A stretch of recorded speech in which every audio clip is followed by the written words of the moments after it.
Hello मित्रांनो, माता आणि भगिनींनो. तर गेल्या 5 वर्षी तुम्ही मला निवडून दिलं तर माझ्याकडे एक फॉर्च्युनर एक बंगला झालाय. तुम्ही अनेक मला 5 वर्ष निवडून द्या, मी 50 एकर वावर घेतो. तेवढं बस नाही झालं का? नाही उजूक 50 एकर माझ्या जीवनाचं सार्थक होईल. आणि आता कसं आहे माहितीये का, इलेक्शन चालू झालंय.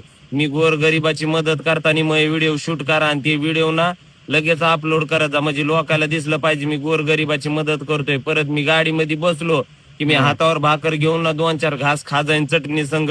त्याच्यावर ना गाणं टाका एखादं आणि ते पण अपलोड करा, म्हणजे लोकांना दिसन मी लय तळमळीनं काम करतोय. नंतर आपण हॉटेलमध्ये मटण बिटन हे बी करत जाऊ, माहितीये का. सगळे घर भरून घेतलीस ना तू आता? अजून नाही कमवायचेत उजूक का? नाही भरलं घर, माहितीये का. तर माझी एवढी जिनंत आहे, मी थंडी मध्ये काम करायला लागलोय, माहितीये का. सकाळी उठून आता कसं इलेक्शन जवळ आलंय, मला सगळं करणं तर मग असं दाखवा लोकायला की मी मदत करतोय. मी एखाद्याला घास खाऊ घालायला लागलो तर तेवढं दाखवत जा पटकन व्हिडिओ. आता टाइम किती झाला? 11 वाजले. तर कोणतरी लगेच इतक्या सकाळी उठायला तू? नाही लोकायला काय माहितीये आपण सकाळी व्हिडिओ काढाय का दुपारी काढाय. अरे बघ ना, माग पाठीमाग किती उजीड पडलाय, सगळं ऊन पडलंय. उजेडाचं काय असतंय, उजेडामध्ये काय नसतंय, सगळं आपलं अंधारातच काम चालू आहे. खरंच खोटं बोलायची काय हात असती रे? एवढं खोटं बोलत असतात का? चालला काय कुठं?